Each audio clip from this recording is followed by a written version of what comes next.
ரெண்டு ஜாதி மதம் பார்க்குற ஊர் இருக்கு. அதுல ரெண்டு காதல் ஜோடி வந்து லவ் பண்றாங்க. அவங்க சேர்ந்தாங்களா சேரலையா, அதுதான் இந்த கதை. பேய் வந்து ஹீரோ ஹீரோயின் உடம்புக்குள்ள போய் பழி வாங்குறது மாதிரி எல்லா படமும் நம்ம பார்த்துருக்கோம். ஆனா இந்த படத்துல ஹீரோ ஹீரோயின் இறந்து போயிடுறாங்க. அவங்க ஃப்ரெண்டோட உடம்புக்குள்ள போய் இவங்க வந்து பழி வாங்குறாங்க.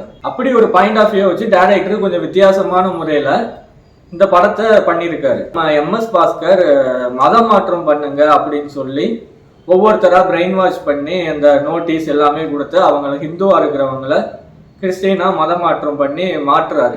குறிப்பிட்ட சிச்சுவேஷன் போகும்போது என்ன நடக்குதுன்னா, சில பேர் கூட பிறந்த அந்த அண்ணன் தம்பி அக்கா தங்கச்சி அவங்களாம் நாங்கள் மதம் மாற்றம் பண்ண மாட்டோம், நீங்க வேணா போங்க அப்படின்ட்டு அவங்க போக மாட்டாங்க. சரி, நிறைய பேர் வந்து நம்ம ஊர்ல இருந்து மதம் மாற்றம் ஆகி அங்க போறாங்க. இனிமே நம்ம ஊர்ல இருக்கிற கட்டுப்பாடு என்னன்னு பார்த்தோம்னா, யாருமே மதம் மாற்றம் பண்ணக்கூடாது அப்படின்னு ஒரு ரூல்ஸ் போட்டு அந்த ஊருக்காரங்க இனிமே அந்த ஊருக்காரங்க உள்ள வரக்கூடாது, நம்ம அங்க போக கூடாது அப்படின்னு ஒரு போர்டு வச்சிடுறாங்க. அப்பதான் சின்ன வயசுல சேர்ந்து நல்லபடியா பழகிக்கிட்டு இருக்கிற விமலும் ஹீரோயினும் தனித்தனி ஊர்ல பிரிஞ்சிடுறாங்க. அதாவது படம் ஃபர்ஸ்ட் ஆஃப் எப்படி இருக்கு அப்படின்னு பார்த்தோம்னா, ஆமாங்க பேய் படம் அப்படிங்கிறத ப்ரூவ் பண்ணிட்டாங்க.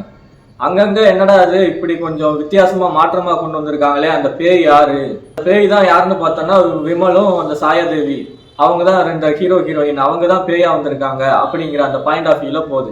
இன்டர்வல் வரைக்கும் ஒரு பேய் படம் எப்படி இருக்குமோ அதை ஃபில் பண்ணிட்டாங்க. தென் செகண்ட் ஆஃப் இன்டர்வலுக்கு அப்புறம் எப்படி இருக்குன்னா, அதே தான் விட்டதை பிடிச்சிட்டாங்க. கொஞ்சம் போர் அடிக்கல. அந்த மதம் மாற்றம் எதுக்கு அந்த பேய் வந்து அந்த ஊர் மக்களை பழி வாங்குது அப்படிங்கிற எல்லாத்தையுமே ரொம்ப அற்புதமா பண்ணியிருக்காங்க. அதுல வந்து அந்த காமெடி காட்சிகள், ஒரு குடியார கேரக்டர் ஒருத்தர் வருவாரு, அவர் கேரக்டரா இருக்கட்டும், நம்ம வில்லன் சுகுமார் அவரோட கேரக்டரா இருக்கட்டும், அந்த சுகுமாரோட வில்லனோட அப்பா ஒருத்தர் இருப்பாரு, அவருக்கு வந்து ஒரு ட்விஸ்ட் வைக்கிற மாதிரி அவர் மதமாற்றம் பண்ணி வேறு அந்த ஊருக்கு போயிடுறாங்க. ஆனாலும் அவருக்கு வந்து அந்த இடத்துல சாமி வந்துகிட்டே இருக்கு. அங்க வந்து காமெடி சீனாவும் வச்சிருக்காங்க, கொஞ்சம் சென்டிமெண்ட் சீனாவும் வச்சிருக்காங்க. அந்த மாதிரி ஒரு காட்சி அமைப்பு கொஞ்சம் வித்தியாசமா இருந்தது. இப்படிதாங்க இன்டர்வலுக்கு அப்புறம் இப்படியே டிராவல் ஆகி போய்கிட்டு இருக்கிற அந்த கதை.